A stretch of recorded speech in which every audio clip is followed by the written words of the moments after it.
Hello guys, welcome to my channel. और आज हमारी ये चौथी क्लास है। आज का हमारा टॉपिक है मध्य प्रदेश का प्राचीन इतिहास। मध्य प्रदेश का इतिहास ताम्रपाषाण के बाद लौह युग से शुरू होता है और लगभग इसी समय यहाँ दक्षिण की उस महापाषाण संस्कृति का प्रभाव भी आता है जिसके तहत विशाल पत्थरों से कब्रें निर्मित की गई थी और जिनमें लोहे की सामग्री भी होती थी। मिट्टी के बर्तन धूसर रंग के और जिन्हें चित्रित धूसर मृदभांड कहा जाता है, जो उत्तर में लौह युग से प्रारंभ के संकेत भी माने जाते हैं। इनका मध्य प्रदेश में प्रायः अभाव था। अब है महापाषाण युग, जो कि 1700 से 1000 ईसा पूर्व माना जाता है। दक्षिण भारत के कुछ स्थलों से प्राप्त विशाल पाषाण समाधियों को महापाषाण स्मारक या मेगालिथ कहा जाता है। मध्य प्रदेश के सिवनी और रीवा जिले से ऐसे स्मारक उत्खनित किए गए हैं। वैदिक युग 1500 से 600 ईसा पूर्व। मध्य प्रदेश का प्राचीन इतिहास वैदिक युग के आसपास शुरू होता है। लौह युगीन संस्कृति 1000 ईसा पूर्व से प्रारंभ। मध्य प्रदेश के भिंड, मुरैना, श्योपुर, ग्वालियर क्षेत्र से साक्ष्य प्राप्त हुए हैं। वस्तुतः ऋग्वैदिक काल 1500 से 1000 ईसा पूर्व में आर्य संस्कृति उत्तर भारत तक ही सीमित थी और उत्तर वैदिक समय में ही उसने विंध्याचल को पार कर मध्य प्रदेश में प्रवेश किया या कदम रखा। ऐत्रेय ब्राह्मण में जिस निषाद जाति का उल्लेख है वह मध्य प्रदेश के जंगल में निवास करती थी। ऋग्वेद में दक्षिणापथ और रेवोत्तर शब्द आए हैं। ऐत्रेय ब्राह्मण सांख्यायन स्रोत सूत्र एवं शतपथ ब्राह्मण ग्रंथों के अनुसार विश्वामित्र के 50 शापित पुत्र मालवा आकर बसे। तत्पश्चात अत्रि, पाराशर, भारद्वाज, भार्गव आदि भी आए। अनुश्रुति पर आधारित इतिहास अधिकांशतः पुराणों और कुछ हद तक महाकाव्यों से इन अनुश्रुतियों का संबंध है। कारुस वंश। अनुश्रुति के अनुसार मनुष्यों की परंपरा में अंतिम मनु वैवस्वत हुए, जिनके समय में विश्वव्यापक बाढ़ आई थी। जिनके 10 पुत्र थे, इनमें से एक पुत्र था कारुस। इसने कारुस देश यानी कि वर्तमान बघेलखंड पर शासन किया। अब है चंद्रवंश या एल साम्राज्य। मनु वैवस्वत की पुत्री ईला का विवाह सोम यानी कि चंद्र से हुआ था, अतः राज्य का नाम एल साम्राज्य हुआ, जिसका आदि पुरुष सोम या पुरुरुवा ही था। सोम या चंद्रवंश के साम्राज्य का विस्तार बुंदेलखंड तक था। सोम या पुरुरुवा के पुत्र आयु और अमावसु हुए। ययाति और एल साम्राज्य का विभाजन। राजा आयु की तीसरी पीढ़ी में चंद्रवंशी ययाति हुआ, जिसने देवयानी से विवाह किया। शुक्र भार्गव ऋषि की कन्या थी देवयानी। ययाति ने एल साम्राज्य के 5 पुत्रों में बांट दिया। हेहय साम्राज्य। राजा यदु। एल साम्राज्य के विभाजन में यदु को चर्मावती यानी कि चंबल, बेत्रवती यानी कि बेतवा और सुक्तिमती यानी कि केन नदी घाटी का क्षेत्र प्राप्त हुआ और उसने नाम पर यदु या यादव वंश की स्थापना की। राजा हेहय। यदु के पौत्र हेहय के नाम पर हेहय राज्य की स्थापना हुई। राजा महिष्मंत।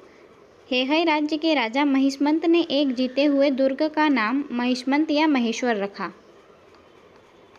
सहस्त्रार्जुन। हेहय वंश के राजा महिष्मंत का वंशज कार्तवीर्य या अर्जुन या सहस्त्रार्जुन, जिसे सहस्त्रबाहु भी कहा जाता है, नामक महान सम्राट हुआ, जिसकी 1000 भुजाएं मानी गई है।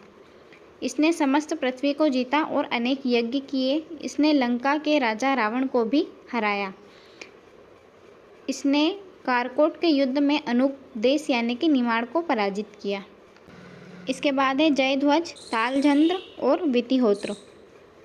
सहस्त्रार्जुन के बाद जयध्वज, तालझंद्र और वितिहोत्र ने शासन किया। उस समय तुंडिकेर यानी कि दमोह, त्रिपुरी यानी कि तेवर या जबलपुर, दशाण यानी कि विदिशा, अनूप यानी कि निमाड़ और अवंती यानी कि उज्जैन जनपद थे। राजा अवंती। अर्जुन के पुत्र जयध्वज ने अवंती यानी कि मालवा पर राज्य किया। अवंती नाम जयध्वज के पौत्र अवंती नामक राजा के नाम पर बाद में पड़ा था। अवंती ने ही यादवों को विदिशा से भगाया था।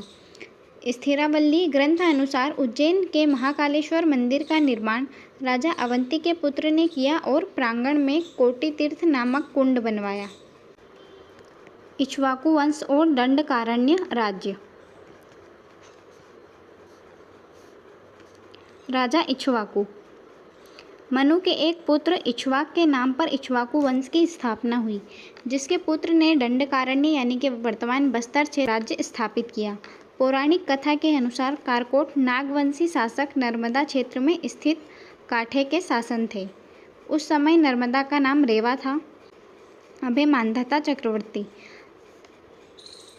अयोध्या के इक्ष्वाकु वंश का प्रतापी राजा मांधाता हुआ, जो चक्रवर्ती सम्राट था। पुरुकुत्स। मौर्य गंधर्वों ने जब नागों से संघर्ष हुआ तो मांधाता ने अपने पुत्र पुरुपुत्स को नागों की सहायतार्थ भेजा, जिसने गंधर्वों को पराजित किया। नाग कन्या नर्मदा का विवाह पुरुकुत्स के साथ हुआ। पुरुकुत्स ने ही रेवा का नाम नर्मदा कर दिया। मुचुकुंद। इसी वंश के मुचुकुंद ने ऋक्ष यानी कि विंध्य और पारियात्र यानी कि सतपुड़ा पर्वतमालाओं के बीच नर्मदा के तट पर अपने पूर्वज मांधाता के नाम पर मांधाता नगरी, जिसे वर्तमान में ओंकारेश्वर के नाम से जाना जाता है, की स्थापना की। अब है मध्य प्रदेश में महाकाव्यकालीन इतिहास। रामायण और महाभारत महाकाव्यों में मध्य प्रदेश के विभिन्न राज्यों, क्षेत्रों और उनकी भूमियों का वर्णन हुआ है। रामायणकालीन इतिहास। राम ने चित्रकूट में तुलसीदास जी को दर्शन दिए थे। वाल्मीकि रामायण के अनुसार राम ने अपने वनवास का अधिकांश समय दंडकारण्य यानी कि बस्तर में बिताया, जो छत्तीसगढ़ राज्य में है। दंडकारण्य और महाकांतार घने वनों का क्षेत्र था। यहीं से रावण ने सीता का अपहरण किया था। किंवदंती अनुसार रावण की लंका संभवतः जबलपुर के या अमरकंटक के समीप थी।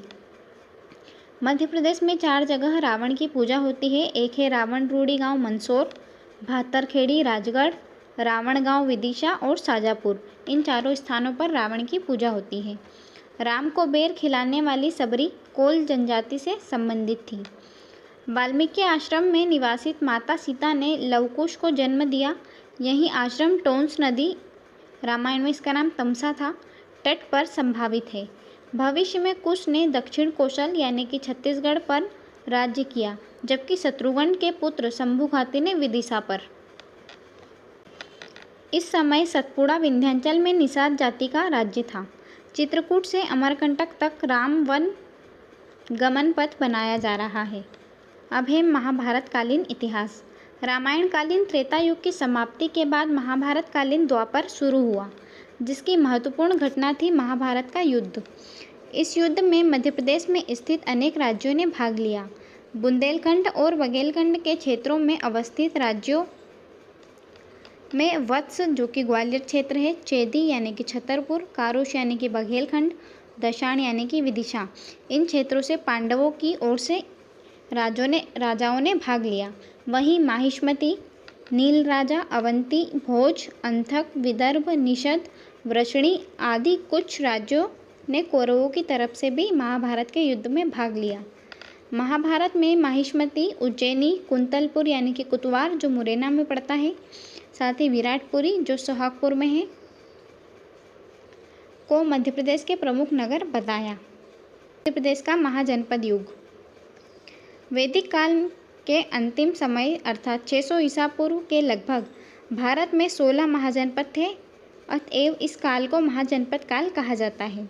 इनमें से 2 महाजनपद, चेदी महाजनपद बुंदेलखंड वाला क्षेत्र और अवंती महाजनपद उज्जैनी वाला क्षेत्र, वर्तमान मध्य प्रदेश के थे। चेदी महाजनपद, यह वर्तमान बुंदेलखंड क्षेत्र के आसपास विस्तारित था। इसकी राजधानी शक्तिमती या सोंथिवती थी। चेदी महाजनपद में शामिल 3 जनपद थे: दशाण विदिशा, तुंडिकेर दमोह और एरण विदिशा। विदर्भ के यादव वंशी शासक कौशिक ने अपने राज्य का विस्तार कर चर्मण्यवती यानी कि चंबल और सुक्तिमती यानी कि केन नदी के मध्य क्षेत्र पर राज्य स्थापित किया, जो कालांतर में चेदी कहलाया। वह वर्तमान बुंदेलखंड के क्षेत्र के आसपास में विस्तारित था।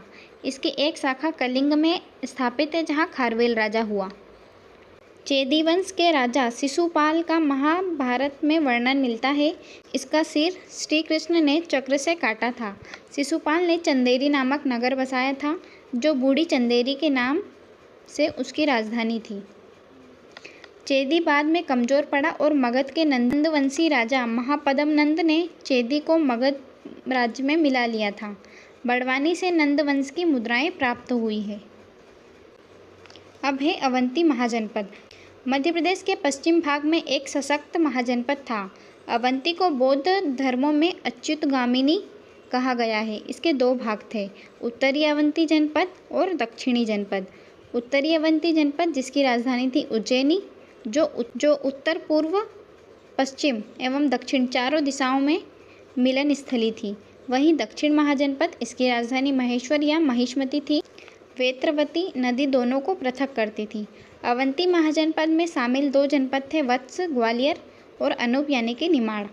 6ठी शताब्दी ईसा पूर्व में अवंती प्रसिद्ध बौद्ध केंद्र था।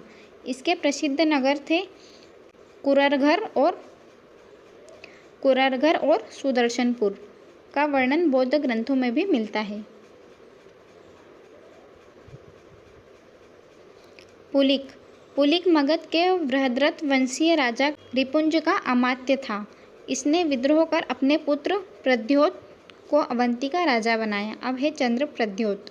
अवंती का राजा चंद्रप्रद्योत अपनी वीरता के लिए प्रसिद्ध था। इसकी कठोर नीति के कारण इसे चंड की उपाधि दी गई थी। प्रद्योत बुद्ध और मगध नरेश बिंबिसार का समकालीन था। बिंबिसार ने अपने राज्यवेद जीवक को प्रद्योत के पीलिया रोग के इलाज के लिए भेजा था। प्रद्योत हाथी पालन कला में विशेषज्ञ था। बौद्ध ग्रंथों के अनुसार मगध के राजा अजातशत्रु ने प्रद्योत के आक्रमण से सुरक्षार्थ पाटलिपुत्र दुर्ग बनवाया था। पाटलिपुत्र दुर्ग किसने बनवाया? अजातशत्रु ने। इसके बाद है पालक। प्रद्योत का उत्तराधिकारी हुआ राजा पालक। नंदीवर्धन। अवंती के शासक नंदीवर्धन के समय मगध नरेश शिशुनाग ने अवंती को मगध में मिला लिया था।